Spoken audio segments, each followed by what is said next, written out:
반갑습니다, 여러분. RS입니다. 어제도 시장이 올랐습니다. 요즘 나스닥은 강세장으로 바뀐 이후 계속 상승 추세입니다. 장이 끝난 지금 시간에도 선물에서 상승 중입니다. 금리 인하에 대한 반영과 오늘 발표될 PCE에 대한 기대감으로 상승 중입니다. 그동안 상승했던 나스닥에 찬물을 끼얹을지 아니면 더 폭발적인 상승을 불러올지 오늘 PCE에 달려 있습니다. 결국 TQ는 지금 장외 27불을 돌파했습니다. 3% 가까이 상승했습니다. 테슬라는 약상승으로 195불에서 마감했습니다. 테슬라는 말씀드렸다시피 추세를 이탈하지도 않고 매크로를 따라서 움직여주는 모습입니다. 테슬라는 곧 인도량 발표가 있습니다. 그때 또 한번 향방이 갈릴 것으로 보입니다. 스파이는 지금 404입니다. 제가 목표로 한 430을 도달하는데 6% 정도 남았습니다. 조금씩 계속 상승을 하다 보니 숏을 쳤던 수많은 투자자들은 손실이 커짐에도 불구하고 손절을 잘 하지 않고 있습니다. 숏 투자자들이 손절할 때가 바로 상승이 멈추고 하락이 시작될 때입니다.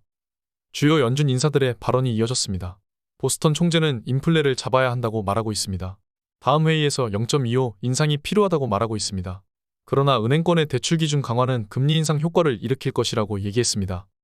리치몬드 총재도 금리 인상에 대한 의견을, 미니애폴리스 카슈카리 총재도 인플레 안정에 초점을 두었습니다. 동시에 은행권 충격은 오랫동안 지속된다고도 말했습니다. 그럼 지금 은행권 안정은 어떻게 되고 있는지 살펴보겠습니다. 하루 레포 거래인 피마 사용 금액이 600억에서 550억 달러로 감소했습니다. 이 레포 거래는 매일 롤오버를 해야 합니다. 또한 제할인 사용액이 드라마틱하게 감소했습니다. 지난주 대비 230억 달러가 감소했습니다. BTFP 사용액 추이는 지난주 대비 107억 달러 증가했는데 이는 제할인 창구에서 이동한 것입니다. 브리지뱅크는 12억 달러 증가했습니다. 결론적으로 대출은 전체적으로 115억 달러 감소하였는데 피마 감소분까지 하면 총 165억 달러가 감소한 것으로 나오고 있습니다. 이는 은행권의 대출금이 줄어들었다는 것이고 점점 은행권 위기는 안정되고 있다는 것을 뜻합니다.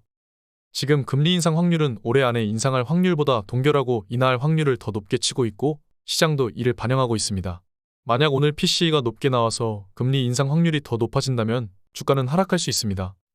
지금 나스닥 차트는 추세를 전환했다고 볼 수 있습니다. 13,000을 뚫었습니다. 선물도 13,000을 돌파했습니다. 추세선 상단이 되면 어느 정도 조정은 올 수 있지만 지금은 조정 시 매수하는 전략이 유효합니다. 오늘은 9시 반에 PCE가 발표됩니다. 예상치는 꽤 낮은 수준입니다. 저는 동일하거나 오히려 약간 높게 나올 수 있다고 보고 있습니다. 그렇다면 정석대로라면 시장은 하락해야 맞습니다. 하지만 지금 모멘텀이 금리 인상보다 은행 안정이 더 강하다면 오히려 상승할 수도 있는 것이죠.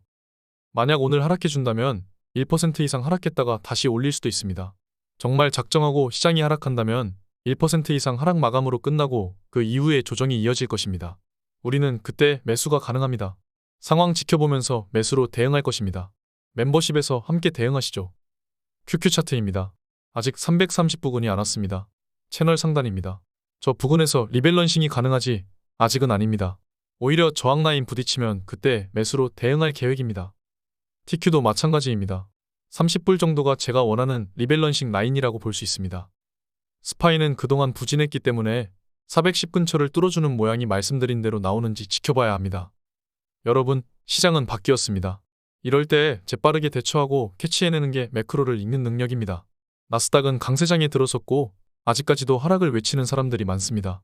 저는 물론 하락을 너무 좋아하지만 그 기회는 쉽게 오지 않는다는 것도 깨달았습니다. 우리는 시장에 순응해야 합니다. 대세 하락론에서 대세 상승론으로 바뀌는 그 순간을 조심해야 합니다. 모두가 상승을 외치면 저는 또 하락을 대비할 것입니다. 어제는 멤버 여러분들과 이런저런 이야기를 나누다가 좋은 말들이 있어서 가져왔습니다. 제가 바라던 멤버십방의 분위기와 점점 일치해져가는 것 같아서 보람을 느꼈습니다. 저는 주식을 사라, 팔아라 하지 않습니다. 제가 직접 매수와 매도를 보여드리고 실시간으로 전달할 뿐입니다. 저는 개별 주식은 테슬라를 제외하고 건드리지도 않습니다. 테슬라는 꾸준히 모아가야죠. 베타 투자법을 직접 실천하고 같이 하시는 분들 한 분도 빠짐없이 모두 만족하고 계십니다. 이게 바로 진정한 투자이기 때문입니다. 한국의 모든 투자자들은 RS 베타 투자법을 알아야 합니다. 오늘 여기까지 하겠습니다. 감사합니다.